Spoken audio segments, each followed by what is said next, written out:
അസ്സലാമു അലൈക്കും വറഹ്മത്തുള്ളാഹി വബറകാതുഹു.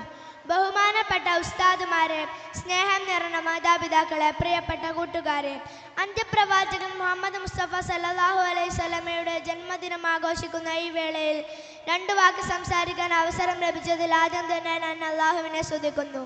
അൽഹംദുലില്ലാ. മുത്തുനബി സല്ലല്ലാഹു അലൈഹി വസല്ലമ തങ്ങൾ നമുക്ക് ധാരാളം മൂല്യങ്ങൾ പഠിപ്പിച്ചു തന്നു. എൻ്റെ ഈ കൊച്ചു പ്രസംഗത്തിൽ അതെല്ലാം വിശദീകരിക്കാൻ കഴിയില്ലല്ലോ. അതുകൊണ്ട് ഏറ്റവും പ്രധാനപ്പെട്ട ഒരു സംഭവം ഞാൻ നിങ്ങളുമായി പങ്കുവെക്കാം. മുത്തുനബി സല്ലല്ലാഹു അലൈഹി വസല്ലമ തങ്ങൾ ഒരിക്കൽ പറയുകയുണ്ടായി, ഏത് പ്രതിസന്ധി ഘട്ടം വന്നാലും നാം സത്യം മാത്രമേ പറയാൻ പാടുള്ളൂ. ഇത് വെറുതെ പറയുക മാത്രമല്ല അവിടുന്ന് ചെയ്തത്, ഇത് അവിടുന്ന് ജീവിതത്തിലൂടെ കാണിച്ചു തരികയും ചെയ്തു. ഇതുകൊണ്ട് തന്നെയാണ് മുത്തുനബി സല്ലല്ലാഹു അലൈഹി വസല്ലമയെ ശത്രുക്കൾ പോലും അൽ അമീൻ എന്ന് വിളിച്ചത്. ഒരിക്കൽ ഒരു അറാബി മുത്തുനബി സല്ലല്ലാഹു അലൈഹി വസല്ലമയുടെ അടുത്ത് വന്നുകൊണ്ട് പറഞ്ഞു, നബിയെ, എനിക്ക് എല്ലാ തെറ്റിൽ നിന്നും ഒരേ സമയം മാറി നിൽക്കാൻ കഴിയില്ലല്ലോ പ്രവാചകരെ. ഏതെങ്കിലും ഒരു തെറ്റിൽ നിന്ന് മാത്രമേ എനിക്ക് മാറി നിൽക്കാൻ കഴിയൂ നബിയെ.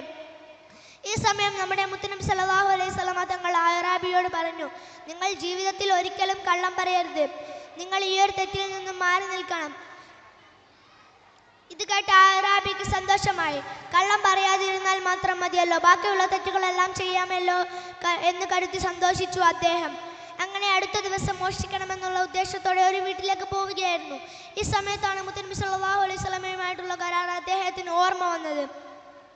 നാളെ മുത്തുനബി സല്ലല്ലാഹു അലൈഹി വസല്ലമ തങ്ങൾ മോഷ്ടിച്ചിരുന്നു എന്ന് ചോദിച്ചാൽ ഇല്ല എന്ന് പറയാൻ പറ്റില്ലല്ലോ എന്ന് ഓർത്തപ്പോൾ അയാൾ മോഷ്ടിക്കാനുള്ള ശ്രമത്തിൽ നിന്നും പിന്മാറി.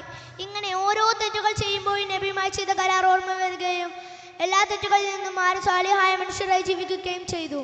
ഇങ്ങനെയാണ് മുത്തുനബി സല്ലല്ലാഹു അലൈഹി വസല്ലമ തങ്ങൾ അവിടുത്തെ അനുയായികളെ ഉപദേശിച്ച് സന്മാർഗത്തിലേക്ക് നയിച്ചിരുന്നത്. നാം എല്ലാവരും പ്രവാചകചര്യയെ പിന്തുടർന്ന് ജീവിക്കാൻ ശ്രമിക്കണമെന്ന് പറഞ്ഞുകൊണ്ട് ഞാൻ എൻ്റെ കൊച്ചു പ്രസംഗം ഇവിടെ അവസാനിപ്പിക്കുന്നു. അസ്സലാമു അലൈക്കും വറഹ്മത്തുള്ളാഹി വബറകാതുഹു. ഒരു ഗാനം ഹാഷ്യം.